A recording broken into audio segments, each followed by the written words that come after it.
How is this island going to rebuild when it is $70 billion in debt, when the power system lacks maintenance and is vulnerable because of that financial instability, because of that economic storm that is looming? This is so strong. I have to keep this brief. Concern is I talked to people yesterday who still didn't have power after Irma passed, and now they're dealing with Maria. This is not a matter of days without power. This is likely not a matter of weeks. For many of the people of Puerto Rico, this could be a matter of months before power is restored. Okay, just to show you what time it is. It's having a direct impact on some of these power plants that are so vulnerable right now. Poppy?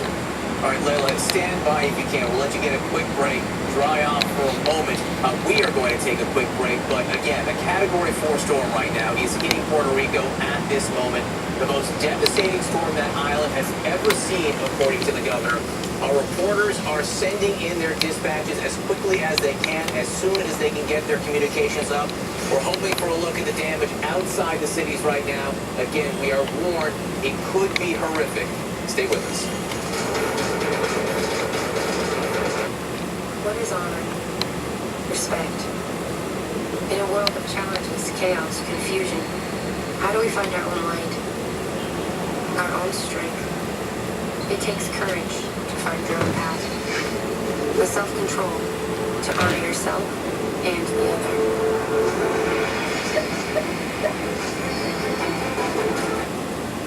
None of us operate in a vacuum, but we have to let ourselves go out there and take a risk and say what we really believe. And people want you to be genuine. The answer It's 9:39 a.m. September 20th. If a person believes you're honest and genuine and trying, they will forgive the fact that they don't agree with you, and they will respect you more. And I think that was the secret to 3 elections that we won. I didn't have a lot in common with everybody in New York City. It's a very diverse thing. After all, I was wealthy and running as a Republican the first few times in a city that doesn't have any Republicans. But we 9:40 a.m. September 20th, 2017. That I put together. I think when you talk about climate change, it's good for your business. Number one, you're in recruiting. It's a very big thing. The 2 things that I keep telling our recruiters to stress: we're very good at climate change, and all of the profits of Bloomberg go to Bloomberg Philanthropy. So go to work for Apple. You're going to work for a bunch of rich stockholders. Go to work for Bloomberg, and you're changing the world. Wait a minute. But the other thing is, seriously, I think we all have an obligation. I've always thought our company has an obligation to give back in every city where we do business. We are guests in cities and countries around the world. We owe them something for the privilege of being able to set up shop and make money and do what we want to do. And so in every, we have 170 different locations around the world. We try to have our employees go out, whether it's painting a school, mentoring a kid, or we support charities or send monies to people that are in places where there's a natural disaster, like I was down in St. John and St. Thomas 2 weeks ago. We don't live in a vacuum. And what I've always respected about Tim is he has his values, and he goes out there and he just doesn't sit around and say profit is the only thing. I happen to think it's also very good for business, that if you do the right thing, it will help the bottom line. But the first thing is to do the right thing because it's the right thing, and because you have to look in a mirror. Even if nobody likes you whatsoever, the last thing you see before you go to bed is yourself, and you've got to be proud of that. Tim, let's pick on that and give you a little bit of a right of reply. Jamie was going to flashback to 2016. Let's talk about immigration. An issue in America and an issue around the world right now. You have been very public, both on necessity to ease restrictions on highly skilled workers into the U.S., also for younger people who came here as children, known as dreamers in America, under what we call DACA here in America. You tweeted, "I stand with," when it was indicated that we may see a retrenchment on that policy, you tweeted, "I stand with the 250 dreamers who work for Apple. They deserve our respect as equals and a solution rooted in American values." Tell us and tell people in this room, these are your employees. You also called them your neighbors, people we work with every day. How are you engaging with the administration administration on this issue right now? Well, we're pushing extremely hard on this. This is, I think it's. Hello? You want to pick me up? Okay. Okay.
institutions wanting and pulling the curriculum. We then took that to community colleges. We rolled that out in May. We're already talking to 33 different community college systems in the States. And these are huge systems with hundreds of thousands of people in them.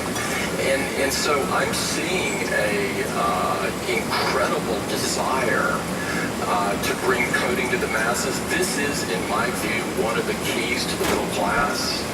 You know, where manufacturing was a key for the middle class years ago, coding is a key for the middle class for tomorrow and today, to be frank. There's mass shortages in the world, and it's not just in tech.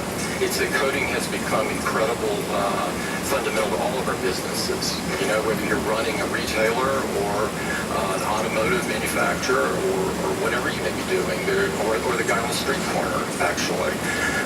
And so I have not seen teachers not willing or wanting to do this. I've seen a lack of development dollars being spent in schools, and so we're actually training teachers right now. And through every classroom, I can honestly say that through every classroom we've been in, we found willing teachers, administrators, and the kids are more engaged than ever before. You know, kids want to learn about the digital economy. They're growing up digital. And it's not good for them to grow up digital and then go to school and be in an analog world. It just doesn't work. It turns them off. And so, yeah, I'm seeing incredible government support there. We are running Apple on 100% renewable energy.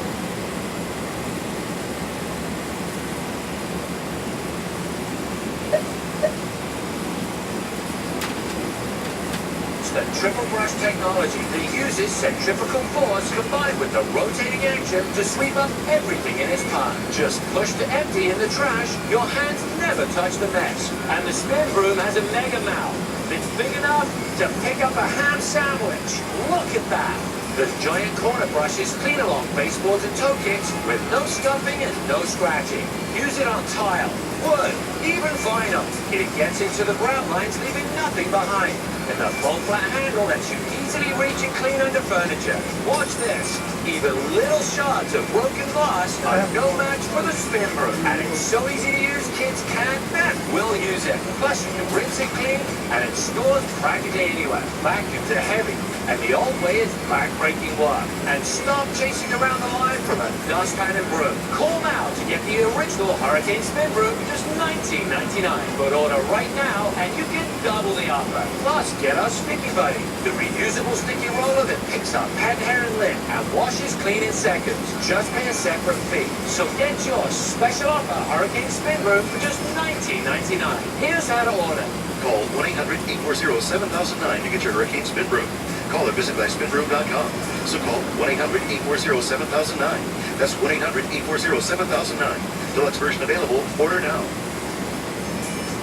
This is State of America. Join me, Kate Baldwin, for the latest in U.S. politics. Will Donald Trump make good on some campaign promise? We have smart people and smart discussions. What would the role be? State of America with Kate Baldwin. Weekdays on CNN.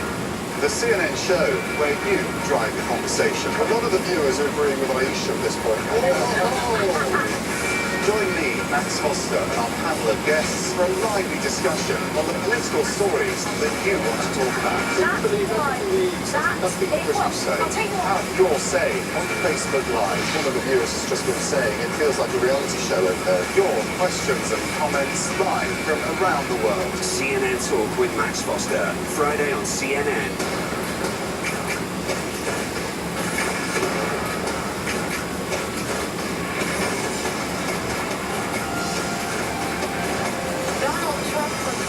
America first, some serious fighting going down. Let's talk about what's motivating this, about the outcome could reshape the political landscape.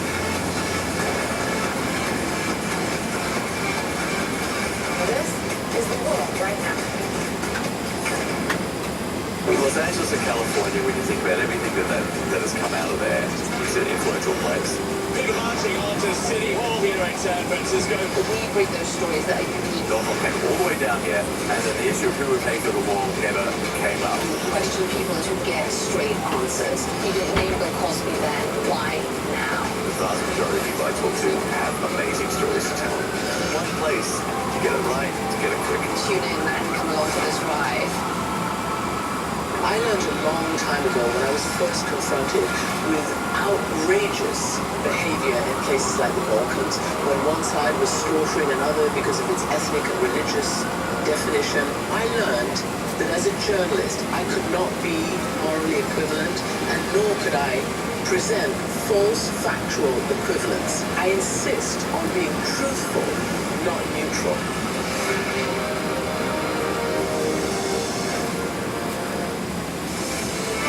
All right, welcome back. We, of course, continuing to follow the breaking news of Hurricane Maria just battering Puerto Rico and the earthquake in Mexico City. Also, there a lot going on here in New York, where President Trump is for the UN General Assembly. He just met moments ago with King Abdullah of Jordan. Is meeting a number of meetings, bilateral meetings he's having with foreign leaders today at the New York Palace Hotel.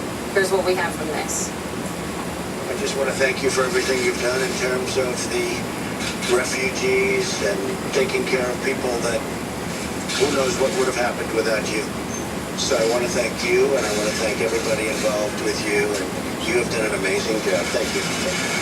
Mr. President, thank you very much for having us here.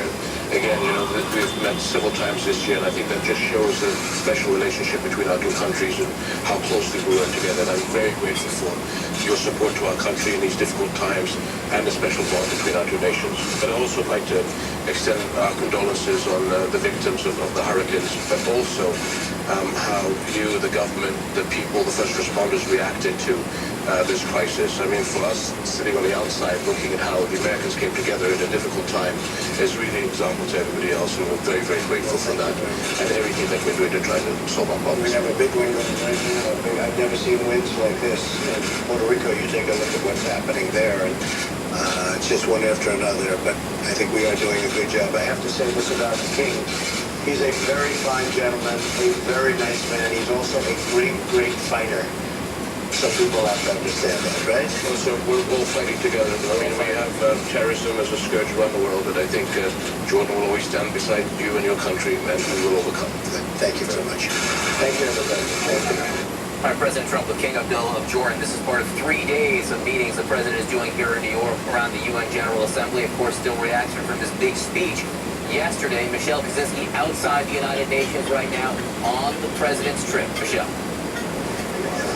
Yeah, I mean, a number of meetings today with world leaders. The White House insists these are going to be substantive. Much of the talk will focus on peace in the Middle East, which of course is a key goal for President Trump. But at the same time, you still have U.S. allies trying to get their heads around this speech yesterday. Even today, there's a lot of buzz. Behind the scenes, people are at times laughing and criticizing it. In fact, one member of the Jordanian delegation, when we asked what they thought of it, laughed, sarcastically called it interesting, and he said he was surprised at times by the tone.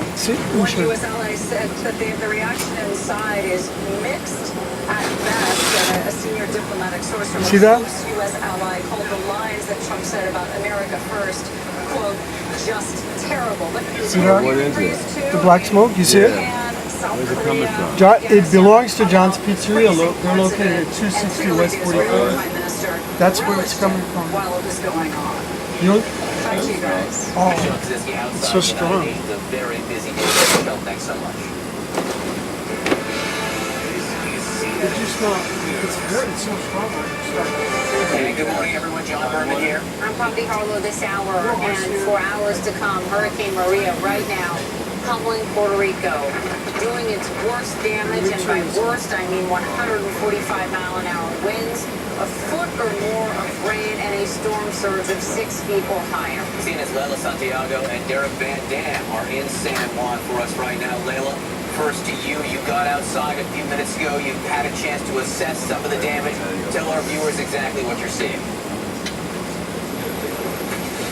Well, at this point, we still have heavy winds and rain still coming down as Hurricane Maria continues her path through Puerto Rico. But I'll let you take a look behind me, because if you just look at the debris on the ground, if you just look at the trees that continue to sway, I know we're wiping off the camera right now, given that there are heavy rains coming down, but take a look at these apartment complexes who that no longer have some of the boards that were put up, some of the metal sheeting that went up. They are just completely exposed in areas. And then let me bring you back down a little bit so that you can see the impact to businesses here. The trees are still swaying quite a bit. Little left on them. And then look at that Hard Rock Cafe that has a tree completely come down. The Hard Rock Cafe sign is on the ground. Starbucks coffee next to it only has the word coffee up because the rest of the sign came down. And its neighbor there, another business next door, the door completely came down. I just stepped into this hotel. The alarm is going off at this hour, and actually when I was inside, I was able to talk to somebody who has family in Guayama, that is the southern side of Puerto Rico, and she is telling me that her family is seeing quite a bit of destruction right now on the southern side of the island. There are a lot of people in shelters right now, thousands. At last check, more than 11,000 people in shelters, still trying to ride out this storm, this category 4 hurricane. The last time Puerto Rico saw something like this was in 1932. So for many people on this island of this generation, they have never lived through something like this. And I tell you, this is going to be very hard to rebuild, because this is an island that is financially very unstable right now, very much in debt. I can actually still hear right now, it seems like there's some roofing being impacted right now. I can hear it, some debris moving around somewhere. It's hard to tell exactly where that is, but my point is, this isn't over yet. Winds are still coming in strong. Bobby, John? Leila Santiago, thank you very much for the reporting and braving it all for us, so people can see the first of the damage in a storm that is far from over. Stand by. Let's go to our Derek Van Dam. He is also in San Juan. I'm not sure how far you are from Leila, but give us the perspective and what you're seeing from your vantage point. Well, she's at the front of the hotel that we're at, and we are on the backside facing the ocean. And Maria obviously moved through the region. It's now about 30 miles just to our west. So we are on the backside of the storm. And we've had the general manager of the hotel asking me really specific questions about, is the worst of the storm over? And the answer to that is yes, but it doesn't mean the storm's over, because every so often, every 5 minutes, maybe even less, 60 seconds, we'll get this strong gust of wind, because it's always that eastern, northeastern quadrant of the eye that brings some of the worst weather out of these storms. It just happens to be that the storm has moved far enough to our west where we're really out of the eye wall. So that's good news for San Juan, but boy, it was incredible to see how this wind picked up overnight. Everyone had to be moved in from this hotel into the interior part of the hotel. We hunkered down inside of the staircases there and rode out the storm together. Harrowing stories from people who actually evacuated from St. John's from Hurricane Irma, and then they're greeted with Hurricane Maria 2 weeks later. So there's just no escape from these massive hurricanes that sweep through the island nations here. It's just incredible. So this was the strongest hurricane to make landfall since 1928. We know the winds were powerful, upwards of 155 miles per hour, but the topography of Puerto Rico has done a number on Hurricane Maria. It's actually squeezed out the available moisture to it. We've lost that moisture source from the ocean now that the eye has moved over land, and we're starting to see the center of the storm kind of collapse in on it, and that's good news, because that means the storm is eventually going to start to weaken before eventually exiting off into the ocean. That doesn't mean the storm's over. Turks and Caicos, you're next, but the storm will be in a weakened state without a doubt. Storm surge, as you look out towards the distance behind me, hasn't been too much of a concern. concern here, but again, we are on the backside of the system, so we don't want to say the threat from storm surge is just over yet. John, Poppy. All right, Derek Van Dam, thank you so much. Our CNN meteorologist there on the backside, reporting from where Leila Santiago is as well. Stand by. Let's go to our weather center. Chad Myers is here. Just to reiterate, he's in a hotel that's standing, and all those businesses are standing because they're concrete and they were built to code, right? But for the rest of Puerto Rico, what's your outlook? It's city and country. I mean, I don't know how to describe the outlying areas of Puerto Rico any better than that. They're in a microcosm of concrete jungle. And the rest of Puerto Rico is not a concrete jungle. It is the countryside. It is what you would expect to push an EF2 tornado that might last 20 or 30 minutes into the country. And so these wooden structures don't have the stability or the strength that what we're seeing in Puerto Rico. When our Nick Payne Walsh, which is right there near Palmas del Mar and Humacao, that will be the area that will really be hit hard because that's where the eye went over. And that's where the buildings aren't as strong. Now, El Conquistador, the big hotel on the northeast corner of the island, that I'm sure will be fine. Maybe some windows and such, but a concrete building, poured concrete block structure. So even for the next few hours, as the storm moves away, the storm is right now on the coast, 20 miles west of San Juan. It's on the coast, about to exit into the Atlantic Ocean, and then try to rebuild itself. Because just as Derek was saying, it's been about, let me look at the clock now, it's been about 4 hours over the island itself. Now it will get back into the water, and it will have its energy back. It will have its energy source back, the warm water of the Atlantic Ocean. And it will try to regain strength, regain power, and make the pressure go down again like it was. Now, this storm, when it hit St. Croix, was a much different beast than when it hit Culebra and into Vegas. It was a much different beast than when it actually made landfall. Overnight, I was watching it honestly in disbelief. This was a 175 mile per hour storm with the pressure still going down. It blew itself up a little bit overnight.